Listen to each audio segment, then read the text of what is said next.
Jesus Cristo, nesse mundo, viveu 33 anos, aproximadamente, e ensinou,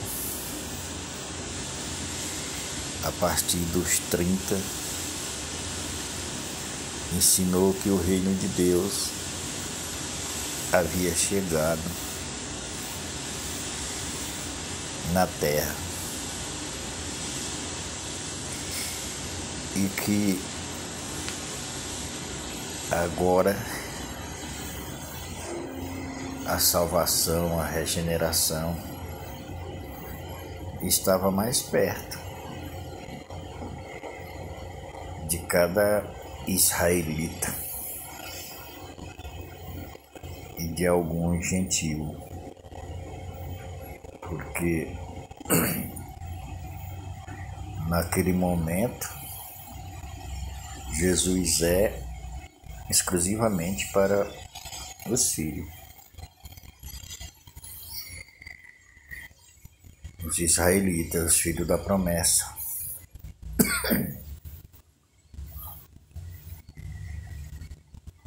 Ele disse isso para a mulher sirofenícia, ou cananeia, que não era lícito deitar o pão dos filhos aos cachorrinhos. Mas a gente vê que ele abriu uma exceção ali. A mulher era cananeia, sirofenícia, e recebeu uma bênção.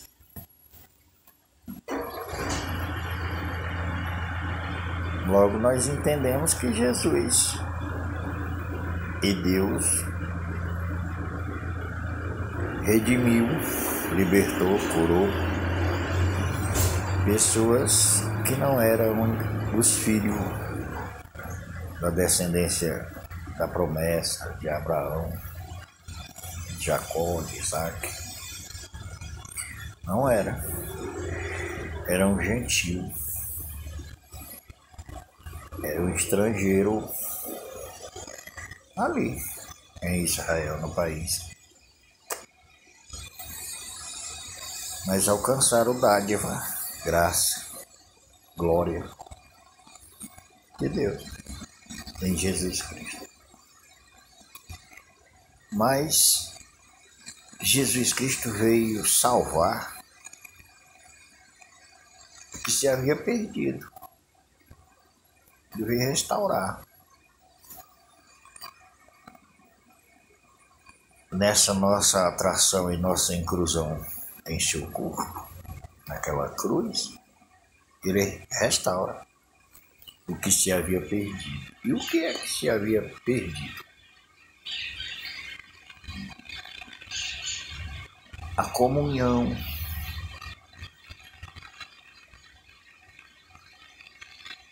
a vida, a responsabilidade, o caráter de Deus. Que quando Deus disse façamos o homem, ele disse façamos o homem a nossa imagem, a nossa semelhança.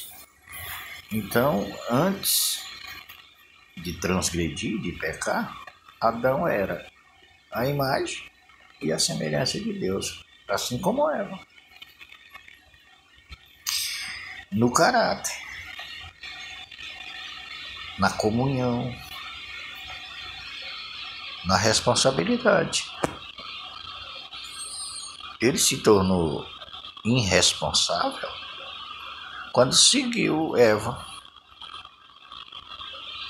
porque Eva foi irresponsável e levou o seu cônjuge a segui-la. Lógico que ela também não obrigou ele a segui-la. Não. Ela simplesmente expôs o que ela tinha ouvido da serpente a ele. E ele seguiu, achando que Deus tinha algo mesmo escondido, que não queria que ele soubesse. Então, ele ficou curioso e seguiu a mulher, sua mulher. E transgrediram e perderam o caráter, a responsabilidade, a comunhão, a semelhança. Essa ligação que havia com Deus foi separada. Essa separação aí é morte. Morte espiritual. Ele morreu, ela morreu. E agora passaram a viver pelo sentido. Os 5 sentidos. Pelo sentimento. E a Escritura vai dizer que o seu 7º filho é a semelhança dele, carne pura. Daí para frente, do 7º para frente, tudo são a sua semelhança, carne.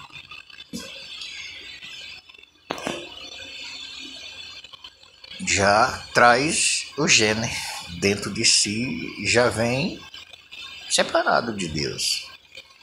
Já nasce separado de Deus. Os que nasceram hoje, os que hão de nascer e os que vão nascer no futuro, separado de Deus. E o inimigo trabalha essa separação, faz ela mais forte,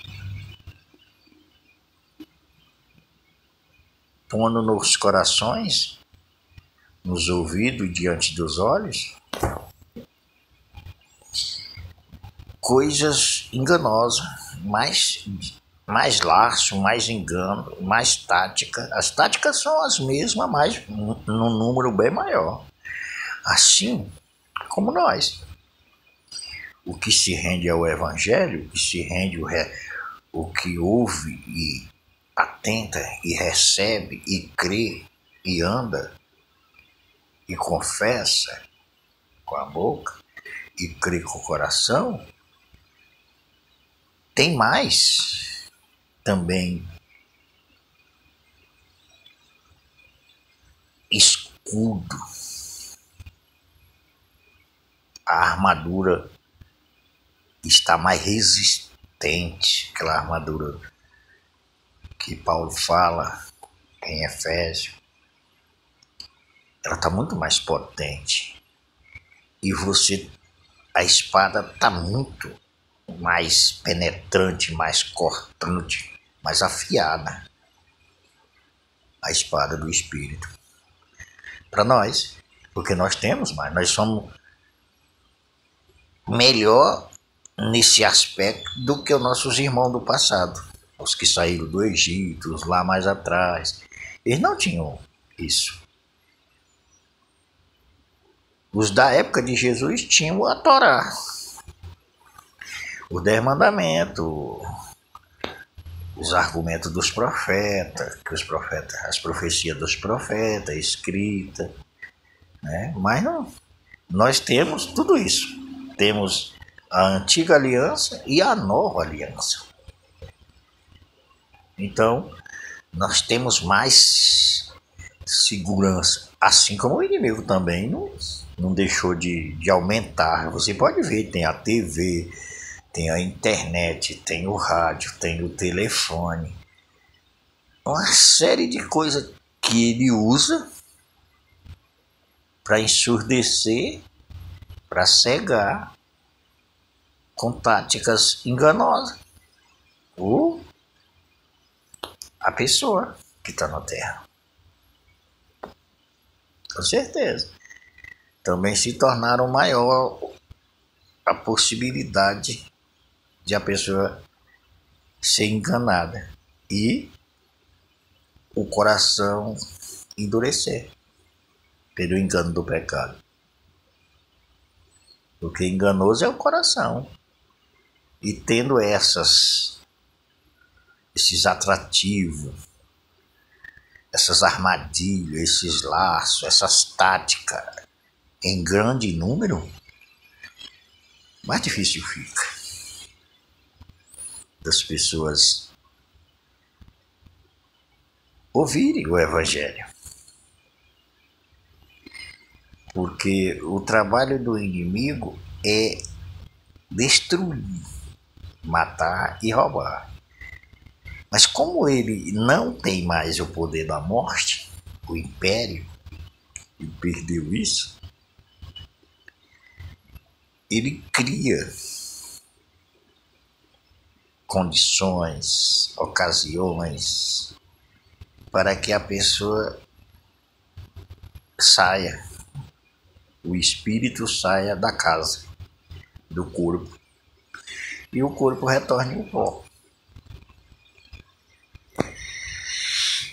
Muitas táticas, muitos laços, muitas armadilhas na música, na história, na novela, no filme, na TV, no teatro, na hipocrisia, na religiosidade, na religião, muitas coisas. Ele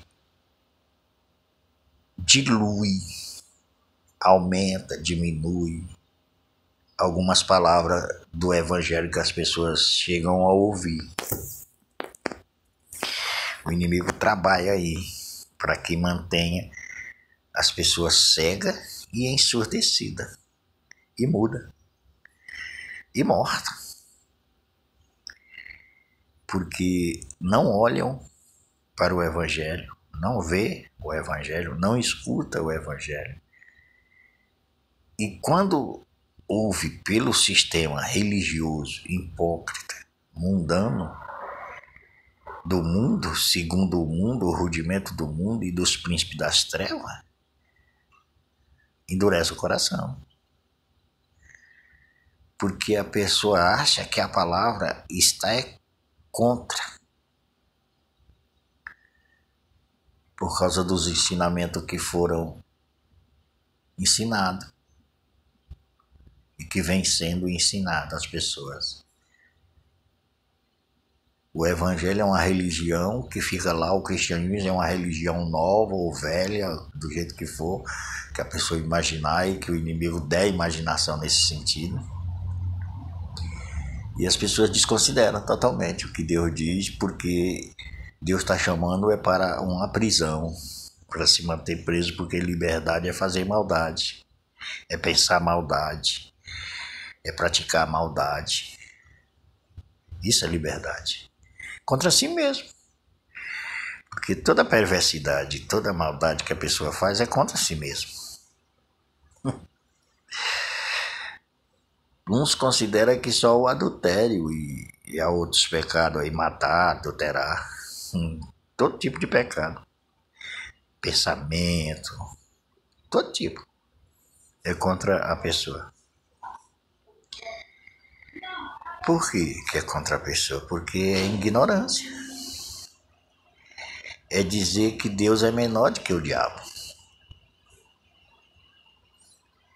Que o diabo é maior com toda a sua astúcia. Maior em quê? Em astúcia e engano e os desejos que são saciados da carne, que o mundo me dá como homem carnal e natureza desobediente, que eu desobedeço por alguns instantes de contentação, de prazer, em todos os sentidos, se eu tenho algum momento de prazer. E as religiões levam para esse lado. Você faz encoberto, encobre, esconde. Mas é a mesma coisa, porque você não conheceu o Evangelho. O Evangelho vai lhe trazer a verdade. Ela é a boa nova acerca de nós. E a verdade é Jesus Cristo. E o que é que Jesus Cristo fez? É isso que o Evangelho vai dizer. Isso é boa nova. Ele nos crucificou com ele. Morremos com ele, ressuscitamos com ele. A vida de Cristo é a nossa vida. Ele veio viver em nós. Agora devemos praticar o amor, a esperança e a fé por graça.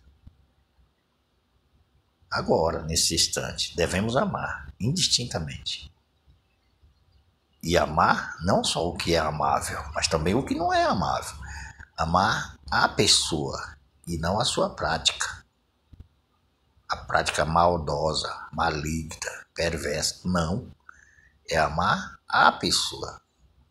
No sentido de que ela veja em mim o amor. Com a minha obra. Com o que eu faço de bom. Se eu não entendo isso, eu vou fazer coisas ruins. Maldade que a palavra vai dizer que eu estou envergonhando e as pessoas vão achar sustentação nisso, porque a palavra vai dizer, né? E aí eu vou achar que fulano deve ser condenado porque os pecados dele foram expostos e foram vistos, os meus não foram. Mas a palavra não está dizendo isso. A palavra diz para mim amar quem é amável e quem não é amável. Ela diz amai até o vosso inimigo. É isso que a palavra diz. Ela diz para mim não julgar, porque o juízo não pertence a mim e qualquer juízo que eu tecer não vai ser justo. Mas julgue segundo a reta justiça, a palavra diz.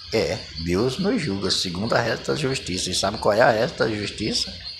Salvação, regeneração, amor. Foi isso que Jesus julgou, segundo a reta justiça dele, e foi isso que ele nos fez, como diz 2 Coríntios 5:21. Nós fomos feitos, não vamos ser, fomos feitos justiça de Deus.